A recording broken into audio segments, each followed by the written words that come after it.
World digital detox ఆధ్వర్యంలో మరి వాణిశ్రీ జోషి గారి ఆధ్వర్యంలో సుమారు 2-3 సంవత్సరాల నుంచి కూడా మరి ప్రజల్లో చైతన్యం తీసుకురావడానికి ఈ యొక్క డిజిటల్ స్క్రీన్స్ ద్వారా ఎస్పెషల్లీ మొబైల్స్ ద్వారా చిన్నపిల్లలు పడుతున్న బాధలు మరి దాంతో వచ్చేటువంటి మరి సైడ్ ఎఫెక్ట్స్ ద్వారా పిల్లలు ఏ రకంగా మానసికంగా బాధపడుతున్నారో దానిపైన సంపూర్ణంగా లోతుగా అధ్యయనం చేసి మరి దీని నుండి బయట తీసుకురావడానికి మరి పెద్ద ఎత్తున అవగాహన కార్యక్రమాలు చైతన్యం తీసుకురావడానికి మరి చాలా పెద్ద ఎత్తున వారి యొక్క సంస్థ ద్వారా పనిచేయడం అభినందించదగ్గ విషయం.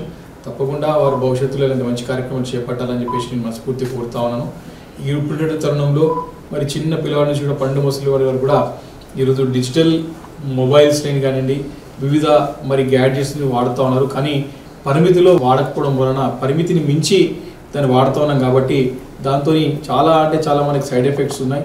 దాంతో చిన్నపిల్లల మానసికంగా మరి మన అనారోగ్యం కావడం, అదేవిధంగా పెద్దలు కూడా దానికి అడిక్ట్ అయిపోయి మరి మానవ సంబంధాలకు దూరం కావడం, ఇలాంటి ఎన్నో మరి యొక్క పరిణామాలు మనం చూస్తూ ఉన్నాం, గమనిస్తూ ఉన్నాం.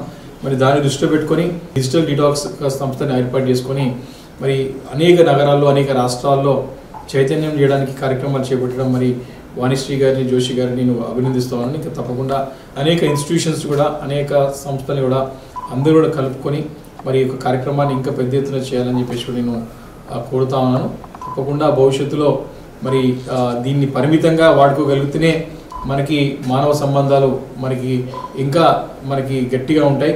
ఇంకా కూడా భవిష్యత్తులో మంచి రిజల్ట్స్ చేయడానికి కూడా అవకాశం ఉంటుందని చెప్పేసి నేను మనవి చేసుకుంటూ, ఏ వృత్తిలో ఉన్నా సరే, ఏ వ్యాపారంలో ఉన్నా సరే, ఏ వయసు వారైనా సరే ఈ యొక్క డిజిటల్ గ్యాడ్జెట్స్ వాడడం పరిమిత సంఖ్యలో ఉంటే తప్పకుండా దాని ఒక అడ్వాంటేజెస్ ఉంటాయి తప్ప లేకపోతే దాని డిసడ్వాంటేజ్తో మనకి అనేక రకాల ఇబ్బందులు ఎదుర్కొనేటువంటి పరిస్థితి ఏర్పడుతుందని చెప్పేసి కూడా మనవి చేసుకుంటూ మరి భవిష్యత్తులో అనేక కార్యక్రమాలు చేపట్టాలని చెప్పి కూడా నేను వాణిశ్రీ గారిని కోరుకుంటూ నా యొక్క సహాయ సహకారం తప్పకుండా వారికి వారి సంస్థకు ఉంటాయని చెప్పి మనవి చేస్తాను. Thank you.